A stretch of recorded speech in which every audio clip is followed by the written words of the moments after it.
All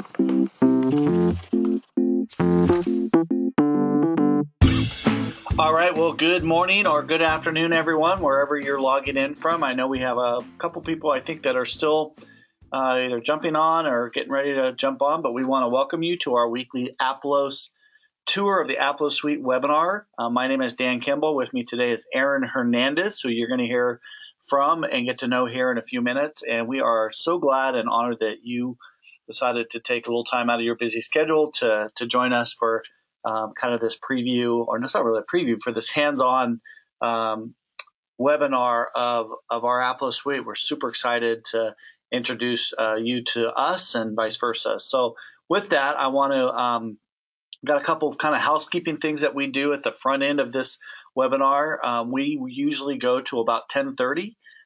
So if you need to bug out at any point, just that's absolutely fine. We do record this webinar, so just let us know. We can get you a recording, and then we'll be answering questions a little bit along the way, but a lot towards the end as well. So, but before we get going, I just kind of want to make sure that everyone who is logged on can both hear my voice and see my screen. You should be able to see a kind of an Aplos screen, a DNA World release screen. So could you just punch in the question box? Just let me know that you can see the screen and hear my voice. That would be great. Then we can get going. So like I said, just utilize the question box and let us know that that our technology is working.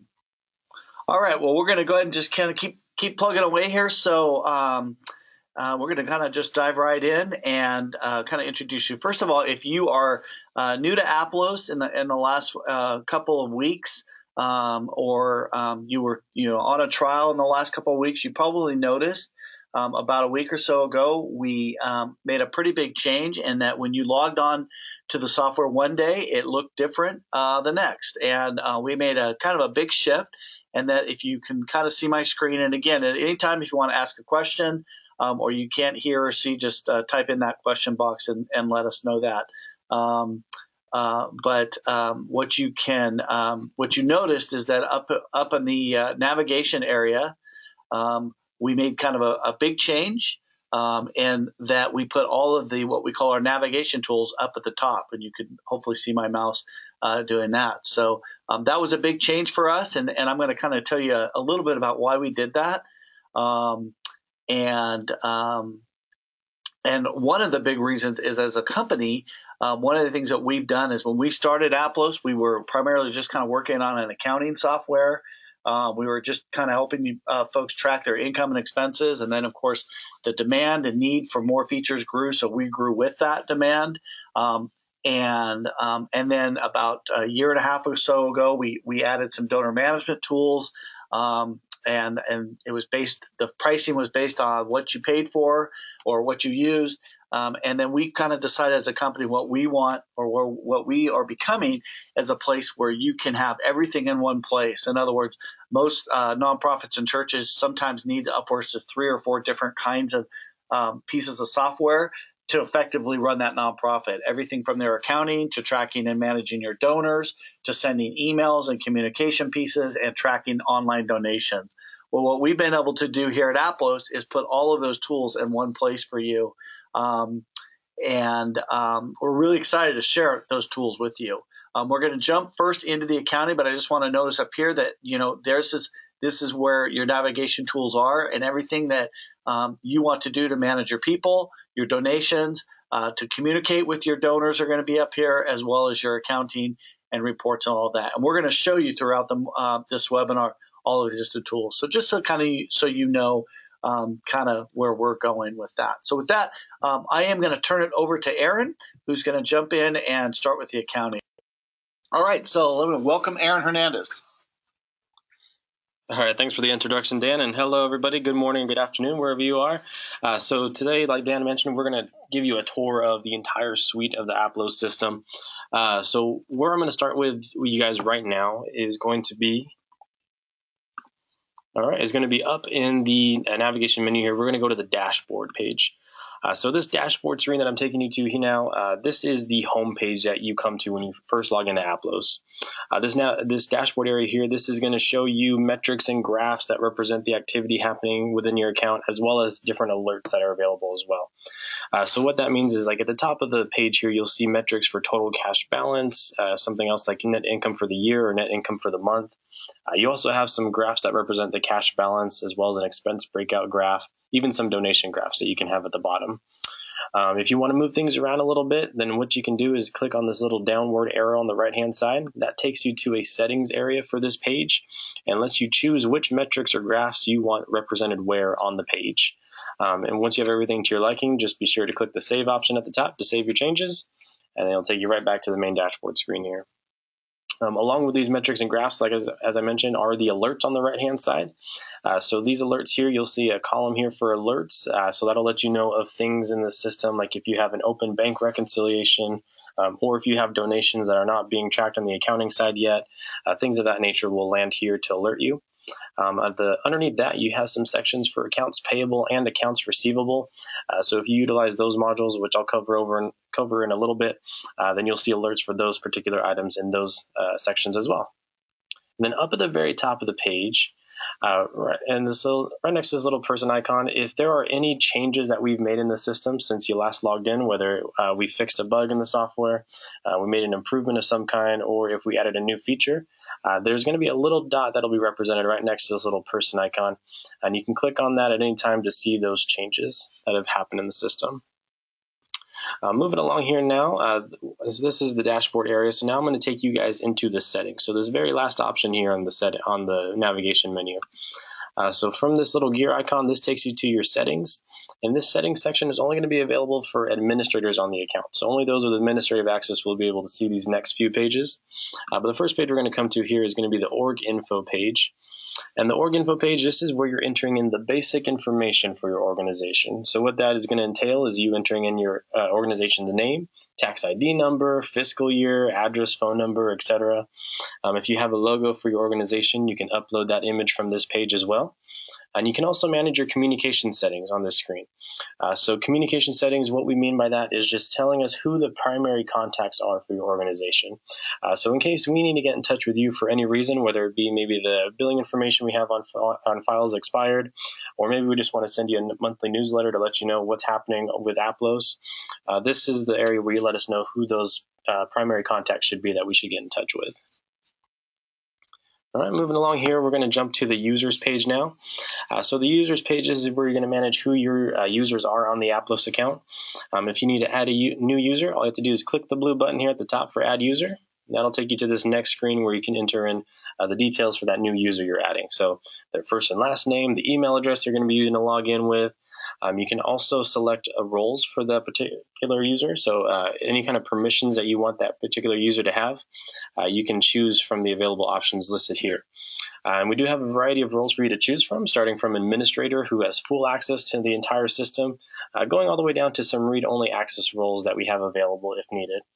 Once you have those particular roles selected, just enter in a password for that user that they can change once they log back in, and then click Save once you're done. And then if you ever need to edit any information for a particular user, when you come to the screen, all you have to do is click on that user's name, and that'll take you to the next screen to manage those details. All right, next up, we're going to look at the subscription page here. This is where you're going to manage your Aplos subscription. So if you need to upgrade your account, or if you need to downgrade, if you need to enter in a promotion code or update billing information, whatever the case may be, as long as it deals with a subscription, you're going to be going to this subscription page here to manage all that. All right. Next up here is the activity log page. This is a pretty cool tool that I like to tell people about. So this activity log section here, this keeps track of all the different activity that's been happening within your Aplos account. So if you ever want to check on things to see what kind of actions have been performed in the system, you can come here and see on any given day and any given time what user or users were logged in and what kind of actions they performed. So did they add a new transaction in the system? Did they delete a contribution that was previously recorded? Did they update some contact information for a particular contact in the system? Whatever the case is, this activity log here will keep track of all that information for you to reference at any time. All right, next up we have the file box area, and this is your basic storage space within the software. So this file box area here, if you have any documents or images you want to keep in a safe spot, you can upload those documents here on the file box area to keep in a safe spot. All right, and the last page we have here in the settings is the partners page.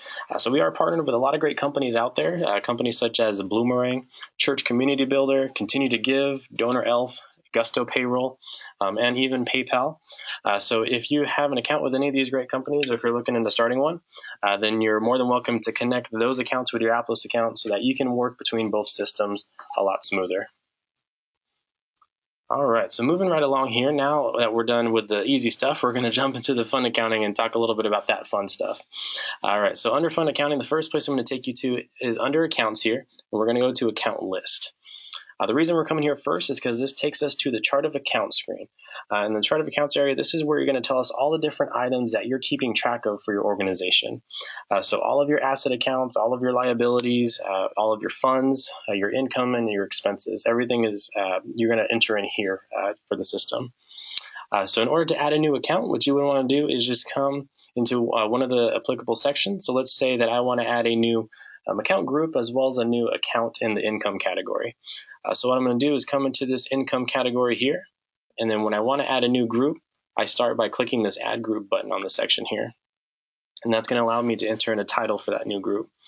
And we're going to call this one other income, and click save. Right, so now under the income category, I have my group for other income, and when I want to add my new account, I'm going to click on this little plus mark icon next to the appropriate group, and I'm going to enter in the details for that new account. So in Aplos, you are required to enter both an account name as well as an account number. If you don't already have a numbering system in place, we recommend going off of the generally accepted accounting principles or the GAAP. So what that means is that your asset accounts would be numbered in the 1000 series, your liabilities in the 2000s, your equities and funds in the 3000s, your income in the 4000s, and then your expenses in the 5000s and above. So again, those are just recommended values. If you already have a numbering system that you're familiar and comfortable with, you're more than welcome to use that same system here.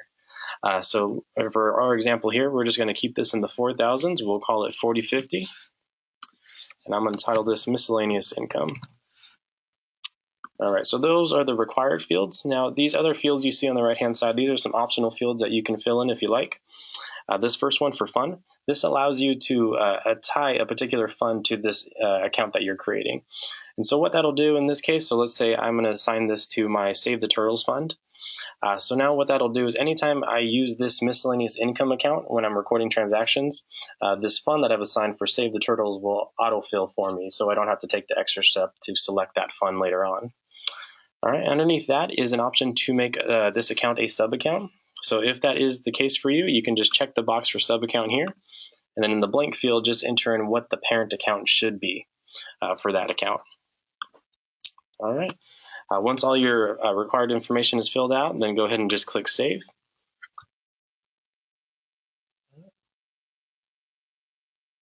All right, and so then now under this income category, under my new group for other income, there is my new 4050 miscellaneous income account. And then here is the fund that it's associated with. So a pretty simple process to getting those accounts in there. So this is the chart of accounts page. The next page I'm going to take you guys to is going to be the tags page. So custom tags, this is another feature that we offer in the system. And tags are just another way for you to further categorize your transactions so that you can see more detailed information on your reports. So what that means is that if you have maybe different departments within your organization, or if you have a fund set up for projects and you do multiple projects throughout the year, what you can do is not only pull reports based off of your kind of generalized fund that you create, but you can also set up tags for these individual things that you keep track of. So this way later on, you can also run reports based off of these tags. So if you have maybe a spring project, a summer project, and a fall project, you can create tags for each of those different projects, apply them to the applicable transactions. And so later on when you're ready, you can pull like an income statement report or a transaction list report based off of those tags. So you can see individually how each of them are doing. All right, also, we're going to jump to the starting balances page now. So starting balances page, this is where you're going to enter in your beginning balances. So as you can see on the page here going down the page, you'll have all your asset and liability accounts. and then going across the top are going to be columns for the different funds that you've set up. If your beginning balance needs to be split between multiple funds, like my beginning balance here is for the checking account, you can put in the appropriate amounts in the appropriate columns. And then if it doesn't need to be split up, then you can just plop the total amount within the most applicable column there. All right, next page we're going to take a look at is the budgeting screen. So you are able to create a budget if you like to. And so what you would want to do when you do this is you would start by clicking the Add Budget button, and then this will take you to, and then from there you'll just enter in the year that you're going to be budgeting for. And then when you do that, you'll be taken to a screen that looks similar to this, which is the Manage Your Budget screen. From here, you'll see a list of all of your income and expense accounts that you've set up. And then in the blank column here for the budget, you can enter in your annual budget values for those different line items. If you guys do things on a monthly basis and you need it to be broken down a little bit more, then you can check the option towards the top of the page here for Show Monthly Breakdown, and that'll break out your year by the months so that you can click into any applicable month and then put in the appropriate values that you need to. All right. Next up, I'm going to talk about 1099s. So we are able to generate 1099s in the system if you like to. This requires a couple of steps before we can generate those 1099s. So what you'd want to do first is set up some 1099 tags. So when you click on this Manage Tags button at the top of this page, you'll see a list of all of your available expense accounts. And then you'll see columns going across the top, which are different categories for the 1099. So you just want to map out your accounts accordingly. Once you have those accounts mapped out, then the next step you would want to do is go into the People area, and there's a list section there, and we create a group for you that's called 1099 vendors, and that would be the area where you can go to designate who those 1099 vendors are so that we can keep track of the appropriate people. Once both those steps have been accomplished, then when you're ready, you can go to the Reports area and generate those 1099s for your vendors. All right, and so I'm going to move on to transactions now. Over to transactions, let's go ahead and actually, before we do that, I'm going to go ahead and jump to that People page real quick, and I'll show you guys what I'm talking about for the 1099. So under this list category, we create that group for you that's called 1099. When you come here, you can just click onto that group, and you can start, click on the green circle with the plus mark icon, and that's how you can add those contacts that you have in the system to this group. Just keep in mind this green circle with the plus mark icon, that's going to be your best friend. We kind of keep that button in a lot of different areas of the system to start new entries, so just keep that in mind as we go along here. And so since we're in the People section, I'm going to jump back to the Contact List, this first tab here. And so the contact list, we have one contact database here in the software for you. It's going to keep track of all of your accounting and donor contacts that you have in the system. So everybody's going to be kept in one place. So this is the list of all of your contacts that you would have. If you want to add a new contact, you can again click on that green circle with the plus mark icon. That's going to populate this blank entry screen here for you to enter in those details for that new contact, such as the first name, last name, if they're a company, the company name, phone number, email, etc. Once you have that information filled in, you can click Save and Add, which will save the information you were just entering in, and then open up another blank screen so you can add another new contact. Or you can click the Save and Close option, which will save the information you're working on and take you back to the main contact list page. All right. But if you want to do some additional options, there are some extra actions under this action button here. If you click on that, you have an import contacts option. So if you have your contact information, say, on an Excel file and you want to import that in the system, you can use this tool to import that information if you like. And then you also have an export option here. So all the contact information that's currently in Aplos, you can export that information out of the system if needed. We also give you this duplicate contacts tool here. So what this will do is search the database for any possible duplicates that it'll recognize. And then any that pop up, you can quickly merge those together to get rid of those duplicates. So some pretty cool options there. And so lists we already talked about, those are the groupings that you can make for your contacts if you like. And then the custom fields option here at the end, this allows, if there's additional information that you need to keep track of for your contacts, you can come to this custom fields area and create those additional fields. So you can still continue to track that information if you like.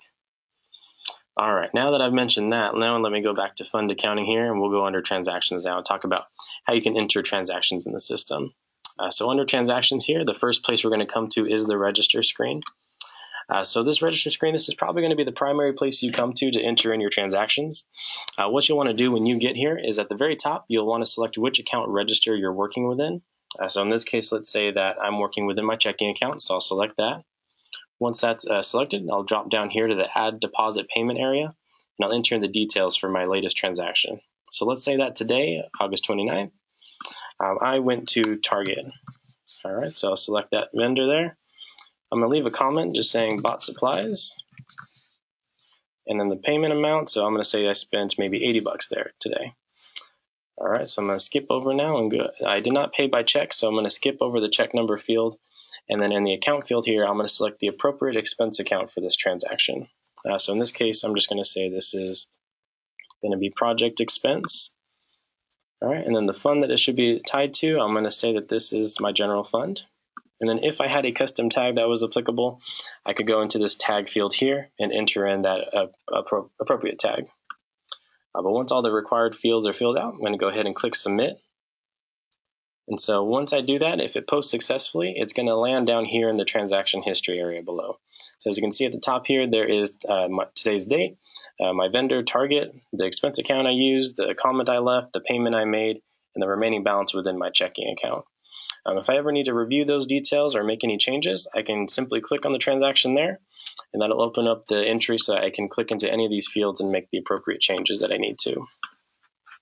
All right, or if I just want to delete the transaction altogether, there's a handy little trash can icon here on the right-hand side you can use to quickly delete that entry. All right, but if manual entry just isn't your thing, we also do have a couple alternative ways of entering transactions. The first one here is the manual import option. So when you click on import, that'll take you to this next screen here. And so what you'll want to do is download this transaction template that we provide for you and copy and paste your transaction data onto that template if you have it. Once that information is copied over, just upload your file here on this page, and then you'll see a list of available transactions that you can import into the system. So in the middle of the page here, you'll select which account register you want the transactions to be imported to. So in this case, we can say my checking account is where I want them to go. And then underneath here are those transaction details. So if all the information is filled out, then what I can do is click this import button on the right-hand side, and that will individually move a transaction to the software. Or I can check multiple transactions off at a time and then click import selected, and that'll move multiple entries at one time for me. So just another way for you to enter in those transactions. All right, going back up to the main transactions menu here now. Next page I'm going to take you to is the journal entry screen. Now journal entry, this is another way of entering in transactions. What you want to do from this screen is enter in the date of your journal entry. And then put in a memo for that entry. And once you do that, then you'll come underneath here and select the appropriate accounts and funds for your entries, and then just debit and credit the accounts appropriately. The register does the exact same thing as the journal entry area here. The major differences between the two is that the register will automatically debit and credit the accounts for you. And you're also able to track some more information on the register side, such as a check number or a vendor name. All right, but also something fun you can do here in the journal entry screen is perform fund transfers. So if you ever need to transfer money between your funds, you can come to this fund transfer area here and accomplish that. So at the top here, you would just put in a memo for your transaction, the date of the transfer, and then within what asset or liability account is the transfer happening within. So we can say that this transfer is happening within my checking account. How much do you want to transfer? We could say something like $100. And then the source fund, so which fund is the money coming out of? So we would say our general fund, and then the target fund where the money needs to move to, so we can say our relief fund.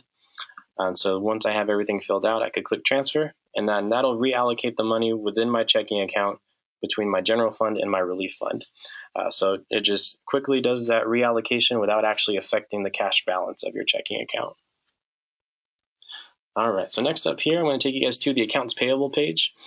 So accounts payable, these are bills that you're making payments on over time that you want to keep track of. So at the very top of the screen, you'll enter in the details for that bill you're going to be making payments to. Once it's been created, it's going to land down here in this pay bills area at the middle of the page. From here, whenever you're ready to make a payment, just go ahead and find that bill and enter in the amount you're going to be paying and the payment date. Once those have been filled out, then you can click the Pay Bills option below to just quickly record the transaction in the system, or you can use the Pay Bills and Print Checks option, which will still record the transaction, but it'll take you to the check print page afterwards so that you can print out a check for that payment if you like. And then once that bill's been all paid off, it's going to land down here in the History Close section below. All right, so next up, accounts receivable. This is the other way around. So now this is if you send an invoice to somebody and they're going to make payments to you over time. You can create that invoice at the top of the page. Once it's been created, then it'll land down here in the receive payments area. And then once you receive a payment, you can put in the amount you received and as well as the received date, and then click the receive payment option to record that entry in the system. As far as sending out the invoices, if you check the box in the select column there, then you have two options of giving out this invoice. You can either email the invoice directly to that person, or you can print out the invoice so that you can hand deliver it. But once the invoice has been paid off, then you'll see it located here in the history close section below. All right. Next up, we're going to jump into bank integration. So bank integration, this is another time-saving tool that we offer, which allows you to connect your bank account with your Aplos account if you'd like to. And once everything's been connected and you start retrieving transactions, it'll look a lot similar to the import page that we were on earlier. You'll select at the top which register account you want the transactions to be imported into. And then below, you'll see a list of available transactions that you can import into the system. And just like the import page, you can either click the import button on the right-hand side to individually move a transaction, or you can check multiple off at a time and use the import selected option to move multiple. All right, and so moving along here, we're jumping to the bank reconciliation page now. So bank reconciliation, this is another great tool to utilize, and what this will help you do is it's pretty much a checks and balances system. So it allows you to make sure that everything in Aplos is accurate with what's showing on your bank statements. So from here, you can kind of check everything to see if you have any missing transactions in Aplos, if you have any duplicates listed in the software, or if you're missing a transaction altogether. From here, you can make sure that everything in Aplos is good and accurate. All right, and then the last page I'm going to show you guys here is the check print page. And so as I mentioned earlier with accounts payable, you are able to print out checks from the software if you like to. When you come to this check print page, you'll see a list of available transactions that you can print a check for. What you'll want to do is just check off whichever entries you want to print a check on, put in your starting check number, and then click the print button here. Once you click print, that'll download a PDF file to your computer, and that's going to contain all the details for the transaction so that it can print out onto your checks. As far as what type of checks we support both draft and voucher style checks like are shown here in the images below. If you don't have these checks available, you can use the link here, and that'll take you to our preferred provider, Dynamic Systems, and you can order checks through them if you like to. All right. So as you can see, you may have noticed already, there are some sections in these menus items that I kind of skipped over. And the reason we're skipping over those today is because these different features are part of our advanced accounting tier. Today, we're just taking a look at the middle tier of the software, which is the growing tier. So this is kind of just the standard accounting that we're looking at today. Items like the recurring transactions or the fixed assets and allocations, again, those are all part of our advanced accounting tier. If you'd like more information about those tools, definitely let us know. We can definitely have a representative get in touch with you and talk more about those features. But for the webinar today, I'm going to skip over these few sections, and I'm going to jump into the payroll section next.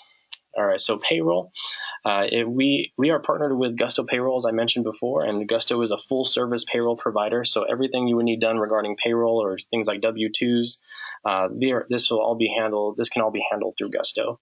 And then it is a full integration with Gusto, so everything that gets done in Gusto will transfer over to Aplos for you. So there's no export-import process.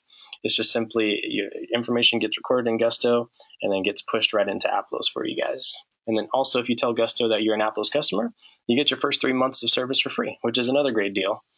All right, and so that is payroll. If you need more information about that, just let us know. We'll be glad to help explain that a little bit more for you guys. Next up here is the e-file option.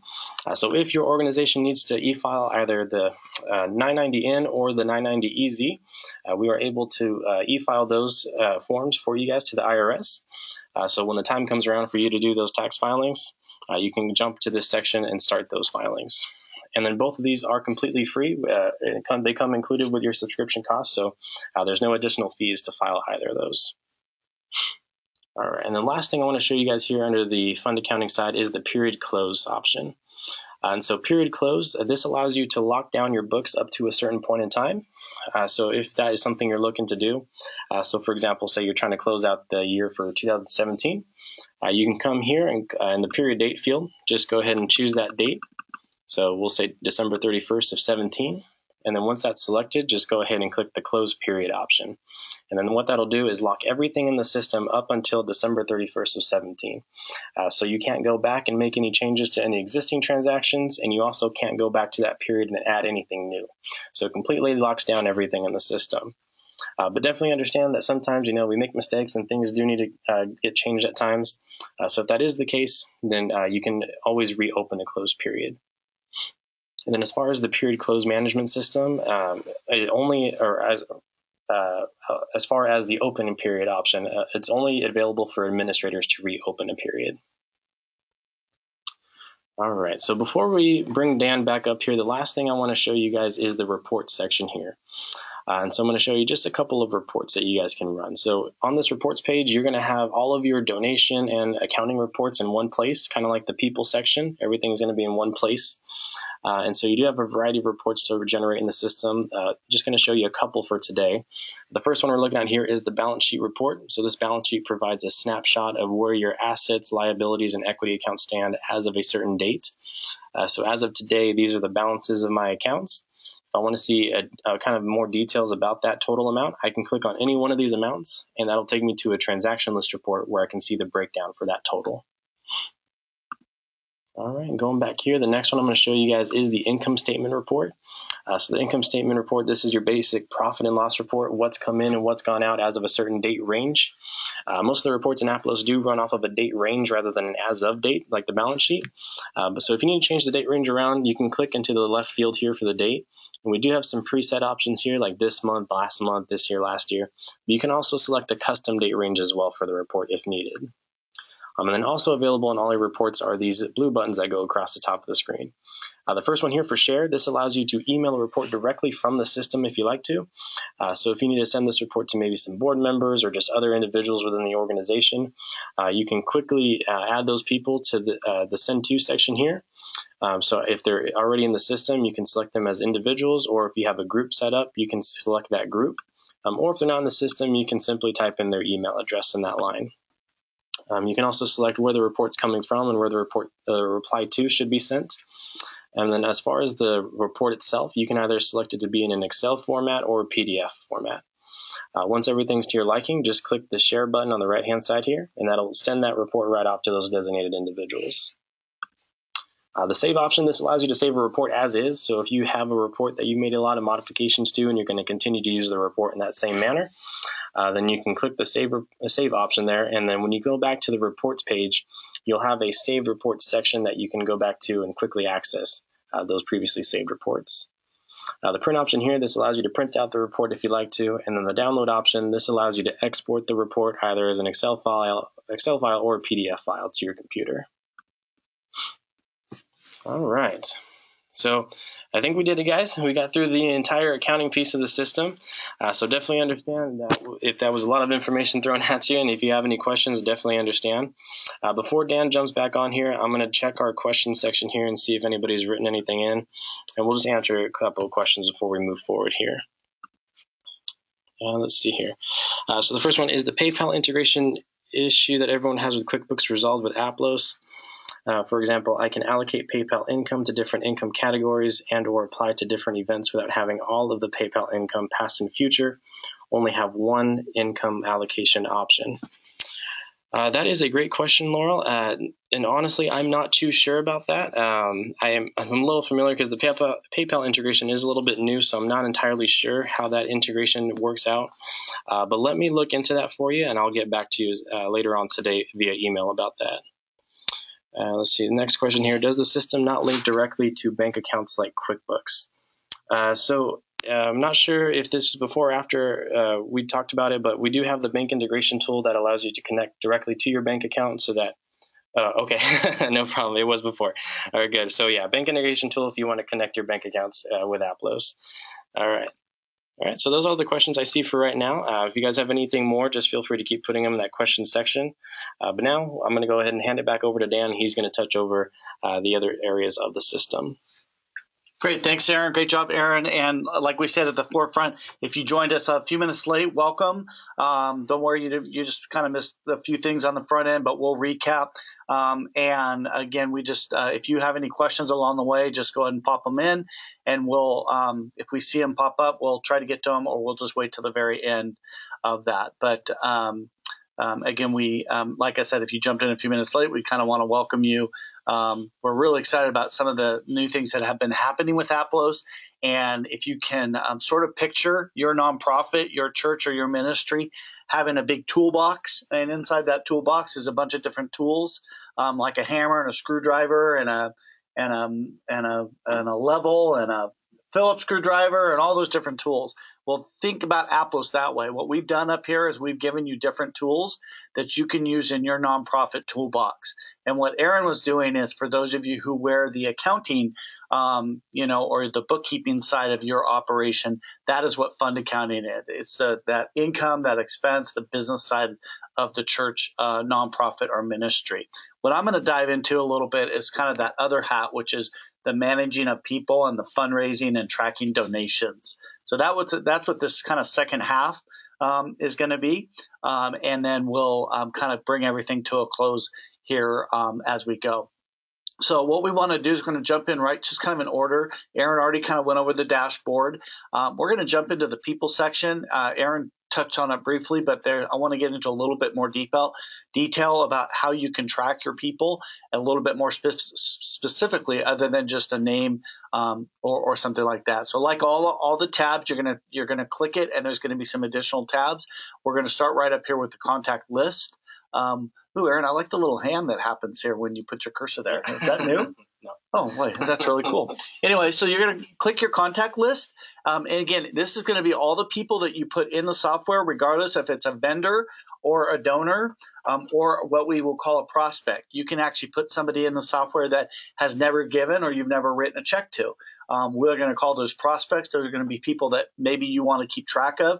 Maybe you want to send them a letter or an email or a piece of communication and potentially send them something down the road. Or hopefully they'll give to your organization. So you can see here, the first thing you're going to see is the companies. And then if you kind of scroll down, you'll start seeing individuals from there. Or if you know who you're looking for, you can just go right here. You can just start typing in a few letters. I'm going to type in the name Michael, M-I-C. I'm going to go to Michael Scott, who's one of my contacts. And this is what we call a contact card. So if you ever call in Aplos for support and we say, well, have you looked on this in the contact card? This is a contact card. This is the full information, the snapshot of the details that you can get about your people. Think about it as kind of creating what we like to call your donor DNA.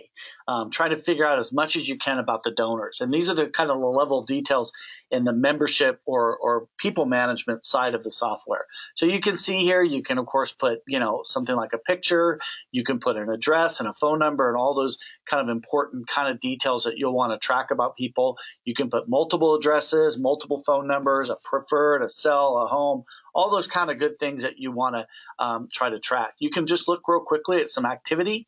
For example, the software is going to automatically punch out things like when you send a letter or an email, and I'll show you that a little bit more detail in a minute. You can create some additional notes. These are more like observation notes or something that yourself or maybe somebody else in the organization who is looking at the contacts wants to know about that person. You can see here we have a little fun with Michael, but it might be something such as this person does not prefer to be called at home, or this person only likes to attend events and nothing else, or something in that regard. I'm going to tap into lists here in a second, but one of the things you can do in this area is you can create customized lists or what we call different roles that you can associate your people to. So for example, if you want to track your board members or your volunteers or your Sunday school teachers, whatever those things you want to track, you can just easily just select one and put those people into those groups. And then a little bit later, I'm going to show you how to sort those and how to track those in more detail. But this is a very powerful tool, as well as whatever contributions that they have made. Michael's not made any, so he needs to get on the ball here. This little area called Report of Contacts is a real important area. This is something where you can go in and after or what we also like to call touch points. It's a way to kind of create a diary or a kind of a running history of the interactions between the organization and the donor. So let's say, for example, and you can see here, we called to wish them happy birthday, or you had coffee, or you received a piece of information that was important. All you just do is you just go right here to the add new contact. This could be a phone, it could be an email, it could be an actual meeting, or let's say maybe something like this, gathering, or maybe you play golf together. Oops, all caps there.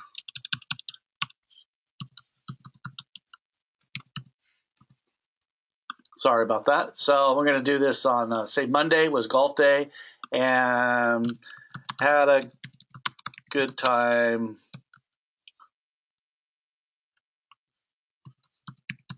playing golf with Mike. He loves our work. Something like that. Something that somebody wants to know what's going on, and it gives, you can exchange my inconsistent typing there on that. You save it, and then it's going to save. The other thing that's going to happen here is when you send an email or a letter out of the Aplos software system, it's going to automatically punch a report a contact right here, and we'll show you how that lives in a second. You can also track relationships. We don't have any here, but maybe a relative or some kind of link to a relationship. I'll show you another example of that in a second. Any important dates. And then the reminder sections. This is a real helpful tool for some folks who are looking to use Aplos as just kind of a workflow tool. What you can do right here is you can add a new reminder. Maybe we're going to call it for this Friday, and you're going to say call to remind about next golf game, a golf match or something like that. You're going to save and close it, and then what's going to happen is right up here in our marketing section, right up here, we have this thing called the feed. We'll come back to this in more detail, but you can see right here, it now lives right here. So if you open up the feed, first thing when you log into the computer, you'll see some different reminders that the software is going to give you, just some little hints and nudges, that some workflow things that you can do to be a little bit more productive in your nonprofit world there a little bit. So let's go back to people. Right up here. Yep, we're going to go to, come on now. We're going to go to our contact list. There we go. And again, all about managing people. From there, after your contact list, we have this custom fields area. I'm going to jump from here to custom fields. Custom fields is just simply if there's something in the contact card that you want to track that we're not giving you, you can just create your own custom field, such as maybe some of you have like donor numbers or a certain kind of salutation that you want to address. You can insert a custom field here. Very easy to use. And then in the middle here, we have this great thing called list. We touch on a little bit, but I want to go into more detail. Again, think of the static list. We have two different kinds of lists. We have a static list and we have a dynamic list. Think of a static list as a group, creating a group. For example, my golf players, my members, my school tutors, whatever. And then we showed you in the people area where you can add people to that group. Once your groups are established, what you can then do is you can create what we call a dynamic list. And all a dynamic list is being able to run a report or a list of people based off of certain behaviors in the software. So for example, you look right here, you look at all these different fields we give you. I can run everybody based off their donation types, how often, how much.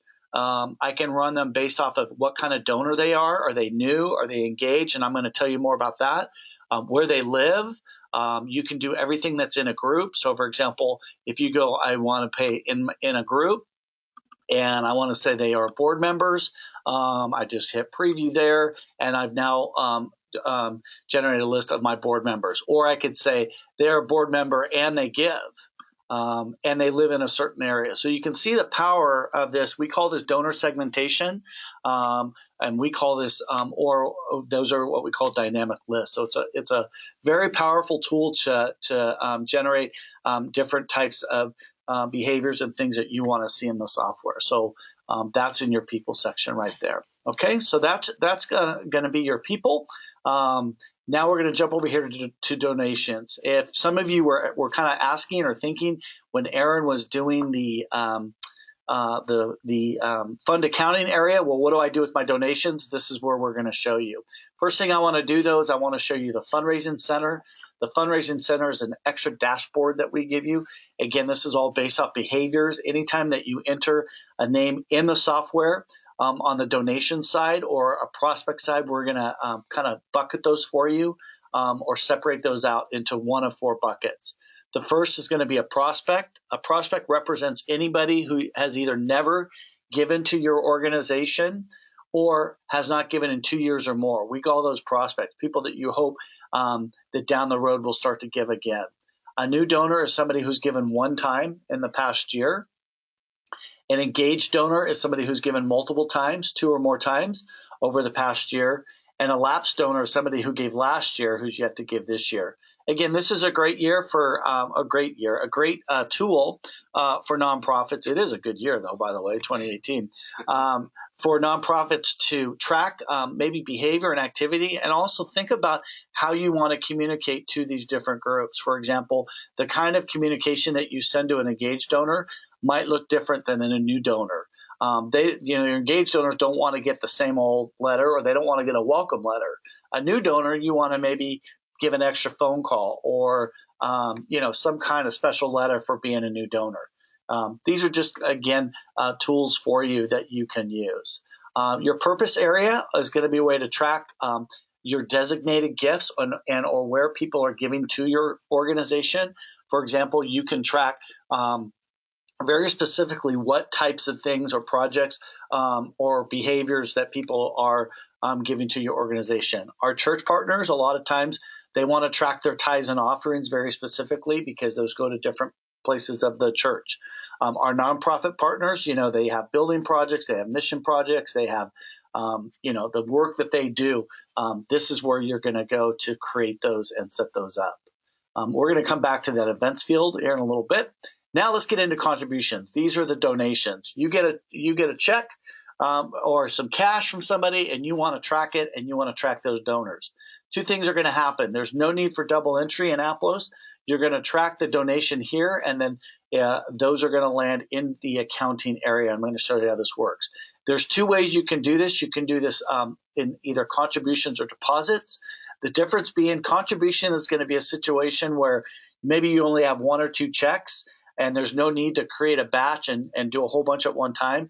You can just simply go in and do like a one-time check or something like that. Again, Aaron talked about our favorite green plus button, which is right here. All you're going to do is you're going to add your contribution here. You're going to select a contact. Let's go ahead and select Michael this time, since we were talking about him earlier. We're going to select a purpose.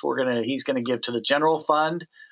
What you can do is you can select acknowledged or unacknowledged right here. This would be a situation where if you are automatically sending out thank yous or some kind of receipt right then and there, you can mark it as acknowledged. If you have a team of people that do this at a different time, maybe at the end of the week or twice a month, you can leave it as unacknowledged, run a list of unacknowledged donors, have those people send out those acknowledgments, and then go back in and remark it as acknowledged. It's just a little extra step or a little extra tool for you. Of course, the date will be the dates that's on the check. The amount, Michael was feeling very generous. Any kind of note. If there's any expenses around that gift, such as a credit card transaction fee, and then NTD stands for non-tax deductible amount. This would be a situation where you're separating the donation against maybe any goods or services that were received. And you're just going to hit save and add, and then that donation has been created. And then what will happen is in the donations area, anytime you enter a donation, it's going to live right there. Now, let's say in this situation where this looks good and you want to hit this to accounting, all you have to do is hit this deposit button and create deposit, and it'll go right into your accounting. And I'm going to show that to you. The other way to do this is you go to contributions, same thing. And this time we're going to go to deposits. This is going to be a scenario for people that maybe have a stack of checks. Maybe you had a fundraiser, or maybe you waited for the mail to all come in for the week, or maybe you're a church and you do a Sunday offering. This is where you're going to go, and in one sitting, you're going to post a whole bunch of checks and cash at one time. Same idea. You're going to click the plus button. You're going to date the name, and we're going to call this a batch. We're going to date it. We're going to call this Wednesday deposit, something like that. And then from there, you can add an extra descriptor if you want. This is completely up to you. Anytime you see an asterisk next to something, that's going to mean that that's a required field, meaning you have to put something in there. You can see here there's no asterisk in the batch description, so we're going to leave it. This is a scenario, again, you're going to put the date on the check. Let's just say that these were from the weekend. Any kind of note or memo, if it was cash, you could put cash. Let's just say it was cash on this one. Okay, you're going to pick a donor. So let's pick my friend Bruce Wayne here. And he was feeling generous to the Sea Rescue Team. Again, the amount is going to be $250. Nothing here, nothing here. We'll just leave it as unacknowledged for now. Same thing. I'm going to do a couple of them just to kind of show you how it works. So this was a check number. This time, let's take Aaron. Because he's a good, loyal donor to me. He's a missions donor, and he gave $100. Same thing here. You get the idea. You're just going to go through again and put, the different checks that come in there. Let's do Jane this time. Spread it up a little bit. And we'll do Jane as a general fund as well. And basically, you're just going to keep adding rows until everything's in. Once everything is all in, or all your checks are in, you're going to verify that the amount matches up to the total amount of checks and cash. And then in this case, what you're going to do is you're going to track this in accounting. So you're going to look right here, and wherever these are going to be deposited to, you're going to make sure it's that account. So it's going to go to my checking account. And I am going to put an amount right there, or it's gonna screw me up. Very good, good call, Aaron. So I forgot to put an amount there, and if the amount was not in there, it would not post. So in this case, I'm going to go ahead and save it. So now two things have happened. One is the donors' names and their donation amounts have now been saved in the system. And if I go back to my fund accounting and I go to my registers, and I look at my checking account, you'll see that right here is the result of that deposit right there. So those checks added up to $425.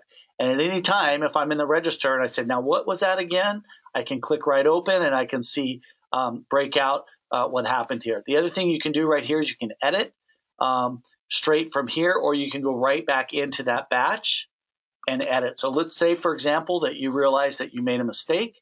You can just go back into your donations. You go back into contributions. There's my batch. Whoops. Sorry, one more time. I'm going to go to donations, deposits. There's my batch. And I realized Jane actually meant to give to the building fund. I just save it and it's good to go, or the amount or whatever. So that's how you're going to do your contributions and your deposits and track those people. And we'll come back here in a minute and show you kind of where that, how to run your contribution reports and all of that. We're going to do that in reports. The other thing you can do here is you can do pledges. A pledge is when somebody makes a promise to your organization. They say, I want to give, say, $5,000, but I'm going to do this over a period of time. This is not a reoccurring gift as much as it is a way to track a promise made over the year. If you do a pledge campaign or something like that, this is a very effective and useful tool in your toolbox. So let's say, for example, you see here that I've got both Ryan Adams and Jordan Walker in pledges. So what's going to happen is the next time you go into contributions, whether it's a deposit or a one-time, let's go right here. And let's select Jordan, because Jordan has an open pledge with me. And what will happen is the software is going to automatically recognize that there's a pledge in the system. So I have two choices. I can say, yes, this is in fact a donation to the pledge, and I just click that, and that's all I do. Or if Jordan decided to give above and beyond his pledge, I would leave that open, and I would put a different purpose and an amount and go from there. Okay. So the system's then going to track, and then from From there, you can then run pledge reminder reports. You can run who's given, who hasn't, who's open, who's been closed, all of those kinds of things. So it's a really nice, powerful tool on that. So with that, what I'm going to do at this point is the next tool is called our online donations, and I'm actually going to give the steering wheel back over to Aaron, who's going to jump into that for a few minutes. Okay. All right, so like Dan mentioned, we're going to go over the online donation functionality now. So this, again, is just another tool that you guys have in your handy-dandy toolbox here in Aplos. So instead of receiving donations via cash or check, you do also have the ability to have your donors give to your organization online. So the way we do that in Aplos here is we allow you to create either online donation forms, which essentially are separate web pages that you guys can give your donors a link to, or you can create what we call a donation widget. And so this widget would essentially be a pop-up on your organization's website that your people can donate from. So both tools are powered by us, but then our transactions are processed by our partner WePay. And so what you'd want to do when you first come to this page here is set up an online form or widget, as well as create a WePay account. The WePay account is a completely free account to create as well. And so everything is covered with your Aplos subscription. The only things that aren't covered are just the transaction fees that are applied for processing the transactions. So if you are a registered 501c3, those rates are going to be 3% plus 30 cents for credit cards like Visa, MasterCard, 2% plus 30 cents for ACH donations, ACH just being like an e-check where your donor puts in their banking information. And then if it's American Express or an international credit card, the rate's going to be 4.1% plus 30 cents. So with all that being said, let me go ahead and just show you guys what those actual forms and widgets would look like. So to create the online form, what you'd want to do is click on the green button with the plus mark icon here, and then just choose which option you want to create. So we're going to go ahead and choose the donation form first. And so here is the template that we provide for you initially here. So what you can do with this form is you can add a picture or your organization's logo at the top there. You can also put in another picture and maybe some text for the form. You can also put in fields for your donors to fill out. We automatically put in first name, last name, and email. But if you want to add anything additional, like maybe an address or phone number or a custom field that you have, you can apply that to the form for your people to fill out. As far as what your donors can give, you can set up some preset amounts or allow them to give a custom amount. Your donors can choose between one-time or recurring gift. For recurring, they can select between monthly or weekly and then set up the appropriate schedule. And then you can also allow your donors to choose which purpose they want to give to. And then as another bonus, you can also allow your donors to choose if they'd like to pay for the transaction fees on the donation or not. Once they do that, they can just click the donate button at the bottom, and that'll take them to the next screen where they can enter in their billing information. So a pretty simple process to just add everything in there. Let me go ahead and just show you guys what the finished product would look like. So if we exit out of here, and then I'm going to go under actions because I have one created here for my general purposes, and then view the page. And so here's what a finished form would look like. So here's all my text in the picture. Here are all the fields that I have available for my donors to fill out. And then for the recurring, monthly or weekly. And then there's the button at the bottom if I want to go ahead and help save the turtles. All right, so that is the online form. Now the online widget, let me take you to this next tab here. And so this is a website that we've created here as a demo. And so our help save the puppies. So we just love animals here at Aplos. So if you click on the donate button here, and then that's going to pop up the widget that I created. And so instead of leaving my website to go to a different web page like with the form, as I mentioned, the widget will pop up directly on your website so your people can stay right on your web page there. But everything else is pretty much similar to the form. So you have your preset options that they can choose from, or a custom amount if they want to. One-time or recurring gift, they can choose which purpose. They can leave a note for your organization if they want to. And then they can check the box if they want to pay for the fee. Once they fill all that out, they just go through the next pages to enter in their information and then their billing information at the end. But the really cool thing about having both of these options available, so when you start receiving your online donations, that information is automatically recorded for you in Aplos. So as soon as someone submits a donation, we have the record of that and we pop it right into your Aplos account. So there's no manual entry involved with those online donations. It's just simply whatever happens gets pushed right into Aplos for you. And so once that happens, we can go to the online donations page here. And this would show you any donations that have come through, whether they've processed or failed, whether they're one-time or recurring. All of those submissions will be listed here for you to review. And then the next page here is the recurring donations page. And so this is where you can keep track of who all of your recurring donors are for your organization. All right, so some pretty handy features there. So what I'm going to go ahead and do now then is just hand it back over to Dan, and we're going to Oh, you know what? Before we do that, let me go ahead and just touch on this real quick. So since we're talking about online payments, we jumped over this one earlier, which is the events page. And that's actually, so event registration is a new feature that we just released as of last week.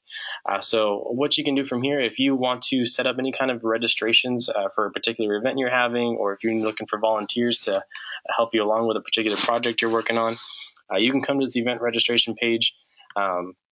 And get that all set up so you can get those registrations to come through. We actually are going to be doing a separate webinar specifically for the event registration tool, which will happen, I believe, in a week from now, so next Thursday. Yes, next Thursday. So if you guys are interested in that, we will go, just let us know and we can send you a link to go sign up for that webinar. So I'm not going to go into it in more depth for right now. I'm just going to leave that for the webinar next week. But just know that if you're looking to do some kind of event registration, this tool will be very helpful for you. All right, so with that, let me go ahead and give it back over to Dan. Great, and the date of that is September the 6th, which is a week from Thursday. That'll happen at 9 a.m. Pacific Standard Time. And what we're going to do is from here, we're going to hit this plus button on the webinar, and we're going to show you how to build out and create an event. This would be in lieu of if you're using another piece of software to track ticket sales, like for dinner, like Eventbrite or something like that. What we're excited about is that this is one more tool that we've thrown in the toolbox that you can do right here in Aplos. So if you were doing like a golf tournament or a dinner, or even a meet and greet kind of gathering where you just want to get an idea of who all is coming. You don't even have to. You can do free tickets or something like that. Anything that has to do with registration, you're going to do right here, which is really exciting. Okay, and so we're really, really excited about that. The next area we're going to jump into is what we call our marketing area. If you have been with us for a little bit of time, you know that we used to call this the communications area or communications center. We just changed the name to marketing. The idea is the same. Laurel, thank you for that. We will send you a link for that webinar. And I'll also show you where you can find webinars as well. So what you'll do right here is you'll go to marketing, same thing. Now, a couple things are going to happen. One is we have this thing, you already know about the feed. I'm just going to show it to you again one more time. This is, again, just a little work tool. You have to go to the feed to get these. My hope is that down the road that maybe we'll drop these into maybe like a calendar or something like that, like a Google Doc or something. But, you know, it's a good place to start. The next thing you can do is you can send emails right from the system. So this would be in place of like Constant Contact or MailChimp. If you love those programs and you want to continue to pay for those programs, you're more than welcome. We're just simply going to show you that you can, in fact, send some emails right from the system. So you're just going to go to emails. You're going to do a couple of things. One, you can do a template. Templates are a great way to save time and resources within your organization. You can see here some examples of some templates that we set up, and you can set up your own based off of the work that you do. Let's just go ahead and take a look at this donor support one that I did. I'm going to click Edit. This would just be an example of a way that you can automatically email people following, say, an online gift. You can run a list from List Designer, and then you can customize this for the name and the donation amount. Now, I should point out that in the system, you can create automatic rules. So when somebody uses the online donation page through WePay, you can set it up to where as soon as they donate, they will automatically get a receipt or some kind of little acknowledgement. This is a tool where you can go above and beyond that, maybe do a follow-up, or at any time send an email of some kind. You could do it via newsletter. There's just lots and lots of different things you can do here. So that's what an email campaign is. It's just simply, it could be something like a newsletter. It's very, very easy to create and use. All you do is going to go create new. You're going to name it. You're going to describe it. What's this about? You're going to create a group of people, and then from there, in the campaign builder, what you can do is you can customize again the colors, the pictures, and all of that. We don't give you as many templates as some of the other programs like MailChimp or Constant Contact, but we certainly are going to give you two very clean, easy to use, and easy to put together templates for you. I want to kind of mention that Aplos is actually a Greek word for simple. The reason why we like to mention that, one, is because people ask us, what does Aplos mean? But secondly, is that one of the things we're really trying to do here in the software is make this very user-friendly and simple for people to navigate and use, so you're not overwhelmed. You don't necessarily have to be an accountant or a professional fundraiser or a professional graphic designer to use our system and put out some really nice material and track your revenue and income for your organization easily. Okay, so that's good. That's your email section right there. This is the automatic emails we just mentioned. This is again where you can set up some rules for one-time or reoccurring donors, as well as if somebody's donation didn't process, they can get they'll get an email saying, hey, something happened here. Okay. Now, if you're one that is still doing letters, you can do the same thing. You're going to go to letters. The same idea is just that you're doing a letter instead of an email. So you can create some templates. So for example, I'm going to show you, first I'm going to show you a template, and then I'll show you how easy it is to do. So we're going to go right here to my new donor welcome letter. Again, some observations you can see that I put my logo. I put the date. I can then do these, what we call custom fields. Custom fields allow you to drop in a custom field so that you can run 20, 30, 40 letters at one time. And then they will say the person by name, the donation amount, their address, their birthday. These are some of the custom fields that we're going to give you for a real handy letter from there. So I'm going to cancel that, and I'm going to show you what it looks like in real time. Just again, our favorite green plus button to create a new letter. You're just going to go there.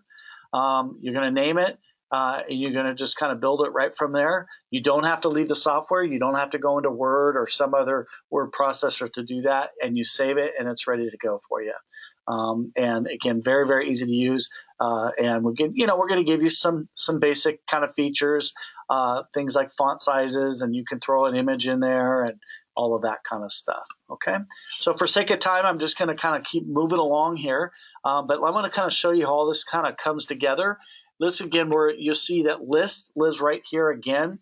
We talked about lists earlier, but let's go ahead and select lists again, just so I can kind of show you the power of lists. And again, what you can do is when you want to run a dynamic list, you can save it. So I'm going to go to this dynamic list called Dan's List 5. It's a saved list. This is all my last donations during the last 6 months. You can see right here that in my system, these are all my donors that gave in the last 6 months. I could actually add a field such as is in a group or lives in a certain zip code, and it'll do the same thing. Because this is saved, I can automatically go to one of my action items. For example, I could print mailing labels from here. I could send emails. If you remember the emails that we just talked about, all I need to do is select a already existing email campaign and just associate it with that. Or what I can do from here is I can do it as a letter. So you kind of select what it is you want to do. And we'll kind of go back to lists here. Kind of do this again. We're going to go to my Dan's List 5. Now this time, let's do a letter in this case. So I'm going to go print letters. And I'm going to select this as the welcome new donor letter. Okay. And I'm going to preview and print, and you see what happens. That's that letter I showed you, and you see that each of these letters have printed with the name of the name of the person that's going to. So it's personalized. Dear Alex, dear Ashley, dear Brandon, Bruce, so on and so forth. So it's a really cool and very easy way to do this. Now what's going to happen is when I print these letters, let's go ahead and I'm going to go download. It's going to download to your computer. So it's not going to actually go to your printer quite yet, but let's go ahead and just say download letters. I'm going to hit confirm. And here are the letters in real time right here. So you see they're all sitting right here on the screen, looking real nice, real pretty here. Again, with a place to sign and all of that kind of stuff. So from here, you can then hit them to your printer. I'm not going to do that at this point. So now let's go ahead and go back here. I'm going to go ahead and close that out. Now I want to show you one other thing that has happened here with those letters. Let's go back to our people and our contacts. And just for the fun of it, let's select Bruce Wayne again, because that's one of Aaron's favorite contacts. You might know that Bruce is also Superman, in case you didn't know that. Now let's go to Report of Contacts. You can see right here, this is today's date, and I see printed new welcome donor letter. Okay, and that just happened today. So automatically that Report of Contacts stamp happened right there. So very, again, intuitive and nice way to track your people. Look up, make sure if somebody says, hey, I never heard from you, you could go back and say, well, wait, we printed a letter. I wonder what happened, or something like that. So that's all your marketing tools and a good way to use lists. Again, there's a lot of power in List Designer and List Builder in terms of what you can pull out. And we just added a bunch of fields. I just kind of want to mention that it really is the types of things that you can pull. I just want to show you one more time real quick. We just added one called anybody with reoccurring gifts. So you could run a list just off your reoccurring gifts. You could do them based off of pledges, based off of any donation, no donations. So let's say, for example, you want to do an email just to people who've never donated, really maybe kind of try to market to just them. You could do that. So as you can see, we're pretty excited about List Designer, and I could talk all day about it, but I'm not going to for sake of time. So with that, I'm going to just kind of highlight a couple other things up here, so we're going to go back to home, just make sure we talked about people, we talked about donations and marketing. Again, reports, are the same kind of area as where Aaron pointed out, but in this case, we're going to scroll down. Donations has their own reports area. So I just want to highlight a couple of very powerful reports, very useful reports. Of course, we have a lie bunt and a side bunt. If you don't know those terms, a lie bunt is somebody who gave last year, but unfortunately not this year, or some year, but unfortunately not this year. These are really powerful reports to find out maybe people that fell off the radar. Maybe you're new to the organization and you don't know what's gone on. This is a good way to kind of track that. You can do some top donors. You can do pledges, as well as any notes and reminder reports. But the one I want to highlight for this webinar is the donation by contact. This is, again, tracking the people who gave, when they gave, and how much they gave. Two things are going to happen here. One, this is where you're going to go to run those donation reports, but also where you're going to run those contribution statements. Whether you do them weekly, monthly, or annually. And by the way, you need to do those annually. You're required by law, by the IRS. If anybody gives over $250 annually, that you need to send them a contribution statement from your nonprofit. And what you're going to do is you're going to go right here. Let's suppose that this was for the year. You're going to go to extra actions. You're going to say print or email. You can either email or you can print your contribution statements. I'm going to show you how easy this is. This is something that we have a lot of customers who probably tell us they have spent hours and hours and hours. And one of probably the most favorite things about Aplos, I would say, is how easy it is to print contribution statements. So you're going to go right here. You're going to go print contribution statements right there. And then I'm going to select print.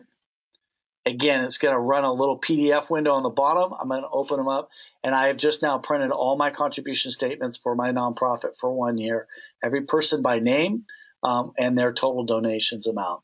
And there's, again, like all our reports, there's some different filters and things like that you can run. For example, you could do it just based off of certain funds and accounts and purposes and all of that. So that's another very, very powerful tool with that. So that's the last on the donation side. The only thing I just kind of want to point out a couple other things, and then we'll leave a few minutes left for some Q&A. Thank you for your great questions so far. couple other things just to point out is this little question box right here, which is our support center. If you need to get a hold of us at any time, or you've got a question, or you want to learn something about our software, just click that. Of course, our phone number is right here. We answer phones from 8 a.m. to 4 p.m. Pacific Standard Time. We're located in sunny, beautiful California. Give us a call, talk to one of our support success or customer success folks. Or if you're a self-learner, you can just go in here. You can look at things by category, or you can even type in a topic such as contribution statements, that we just talked about. Here's contributions and how to do a deposit, here's an individual contribution statement article, those kinds of things. And if you can't find it, give us a call, or you can also use this little chat box down here on the right-hand corner. You just click it. This is not necessarily a live chat, but it will send us an email, and our customer success folks will try to get back to you in a decent amount of time. Typically during the working day, it's usually within an hour, sometimes a little quicker. And then on the weekends, we do check this on the weekends. So it's a great way to get a hold of one of us. And then lastly, for those of you who are interested in additional learning, you can go to webinars right here. And you can see that we have some additional webinar tools right here. And again, Laura, we'll send you, I'll make sure that you get on the list for our upcoming webinar, which is next Thursday, a week from tomorrow. And we'll be doing specifically about how to use our event registration tool with that. So that's that one on that. So with that, we're just going to open up for any other questions. You're very welcome, Laurel. Again, we want to thank you for taking the time out of your busy schedules to join us today. Learn a little bit more about the software. If you are in a trial and you have any other questions, we treat a trial just like a real account. So give us a call. If you're just checking us out for the first time, we'd encourage you to sign up for a trial and take advantage of that 15-day free trial and kind of get to know the software and see if it's a good fit for your nonprofit, church, or ministry. So I'm just going to see if there's any other questions here.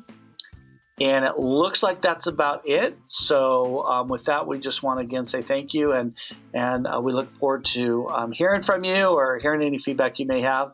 And if you have any questions, you can just give us a call. So with that, I want to wish you guys all a great day and a great rest of your week. Thanks, everybody.